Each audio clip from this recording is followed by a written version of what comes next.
hamdan katsiran kama yuhibbu rabbuna wa yardah. Nahmaduhu ta'ala wa nasta'inuhu wa nastaghfiruh wa na'udzu billahi min syururi anfusina wa min sayyiati a'malina. May yahdihillahu fahuwal muhtadi wa may yudlil faulaika humul khasirun. Asyhadu an la ilaha illallah. Qala Allah ta'ala fi kitabil karim, a'udzu billahi minasyaitonir rajim. Bismillahirrahmanirrahim. In yansurkumullahu fala ghaliba lakum wa in yakhdhulkum faman dzalladzi yansurukum min ba'dih wa 'alallahi falyatawakkalul mu'minun. Jika Allah menolong kalian, maka tidak ada yang bisa mengalahkan kalian. Dan apabila Allah membiarkan kalian, tidak memberikan pertolongan, maka siapa yang bisa menolong kalian selain Allah? Maka orang-orang yang beriman itu hendaklah bertawakal kepada Allah. Nilai tawakal ini yang kita harus perkuat terus-menerus. Artinya tawakal itu menyerahkan urusan kepada Allah. Kita bilang terserah Allah. Nilai tawakal terserah Allah ini kadang-kadang kita tidak merenungi, tidak mencernanya dengan baik. Bagaimana kehidupanmu sehari-hari? Ya saya terserah Allah saja. Ya. Apa maisah kamu? Ya saya bekerja begini. Menurut Allah baik apa tidak pekerjaanmu itu? Ya gimana ya? Dia tidak melakukan pekerjaan yang baik menurut Allah, tapi dia bilang saya terserah Allah. Terserah Allah kok ndak ikut aturan Allah. Bagaimana aturan yang berjalan ini? Ya kan kita tawakal, terserah Allah. Berarti kalau terserah Allah itu ikut aturan Allah. Kalau tidak ikut aturan Allah, bagaimana kita mau bilang terserah Allah? Ya. Keputusan-keputusan yang diambil katanya terserah Allah, tapi kok tidak memutuskan dengan apa yang diputuskan Allah, tidak mengambil hukum-hukum dari Allah. Tapi katanya terserah Allah. Ini tawakal omong kosong ini.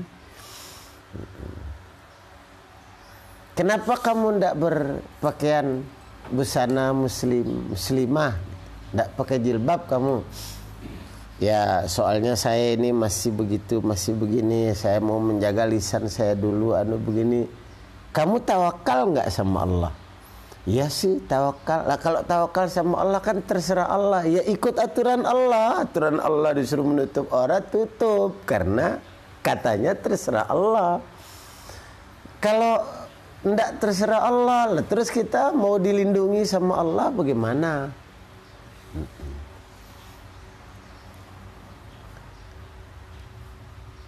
Dalam kehidupan sehari-hari saja ini, kalau kita bilang sama seseorang, ya saya ini terserah bapak sajalah. Oh ya terserah dia. Ya pokoknya apa saja yang bapak suruh terserah bapak. Oh ya kata bapak itu, kamu diam di sini, jangan kemana-mana. Ya diam kamu di dalam rumah saya ini, jangan kemana-mana. Saya akan urus urusanmu dengan begini. Nanti saya ngurus. Kamu diam di sini ya, jangan kemana-mana sampai saya datang lagi. Ya. Katanya kan terserah. Tiba-tiba begitu orang ini keluar ngurus urusan dia, ya, dia tidak nurut apa yang dibilang sama, yang dia bilang terserah itu. Malah dia kelayapan ke sana kemari, akhirnya gebukin orang. Kira-kira masih dibela nggak sama orang tadi? Ya enggak. Loh, kan saya sudah bilang jangan kemana-mana, diam di rumah saya. Saya yang ngurus, tahu-tahu kamu sudah keluar, bagaimana? Itulah upahnya kamu digebukin orang. Saya tidak bela lagi, tidak bisa lagi saya bela kamu karena kamu tidak nurut sama saya. Orang beriman sekarang ini banyak yang minta dibela sama Allah tapi tidak nurut sama Allah. Kalau orang beriman itu nurut saja sama apa yang dikatakan Allah, ya Allah ya, kita dibela sama Allah. Ada kondisi yang terjadi pada sahabat Rasulullah SAW dulu, ya, yang diterangkan oleh Allah dalam surat Al-Maidah ayat 11. Ya ayyuhalladzina amanu dzkuru ni'matallahi 'alaikum idh hamma qaumun ayyabsutu ilaikum aydiyahum fakaffa aydiyahum ankum. Ya. Wattaqullaha wa 'alallahi falyatawakkalul mu'minun.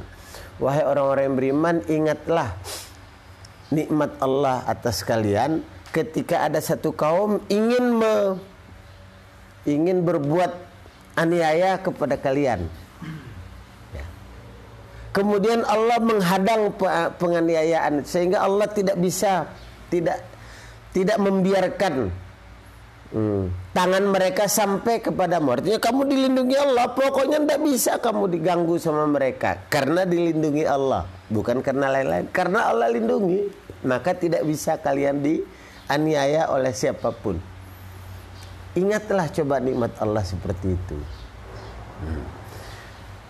Wattaqullah, maka tetaplah kamu takut kepada Allah. Jangan takut kepada lain-lain itu. Takut kepada Allah saja. Maka Allah akan lindungi kamu. Allah akan tahan tangan orang yang mau menganiaya kamu itu, tahan oleh Allah. Takwa, tawakal kepada Allah Subhanahu wa taala. Takut sama Allah, berserah kepada Allah. Nah, berserah kepada Allah itulah yang membuat kita dijaga oleh Allah. Kita ini mengeluh saja, kenapa ya Allah kok kita ini tidak dilindungi oleh Allah. Kita tidak tunduk sama Allah, bagaimana mau dijaga. Maka orang-orang beriman itu wa 'alallahi falyatawakkalul mu'minun. Nah, kalau Allah tolong, siapa yang bisa mengalahkanmu? Oh, centil sedikit sama Allah habis. Tidak ada. Maka bagaimana kita supaya ditolong Allah? Itu yang paling penting sekarang ini, ya. Bagaimana supaya Allah itu berkenan menolong dan menjaga kita? Nah, di antara urutan ayat yang sumullah itu ada di atasnya satu ayat 159, yaitu fabima rahmatim minallah lintalam. Kamu dengan kasih sayang dari Allah, kamu berlaku lemah lembut, ya. Jangan kaku kasar. Walaupun tafadzun ghalidul qalbi. Orang merasa kadang-kadang kalau dia sudah kaku kasar hebat, disiplin, enggak. Ya disiplin benar, tetapi tidak kaku kasar. Fadzun ghalidul qalbi. Nah, itu yang kita mau, gimana melemah lembutkan hati kita ini kepada ibu-ibu itu ya, terutama. Didiklah anak-anak kalian itu dengan lembut, dengan kelembutan, dengan kasih sayang, bukan dengan kekerasan. Kita sudah merasa terbiasa dari dulu mendidik anak itu dengan keras, dengan kasar.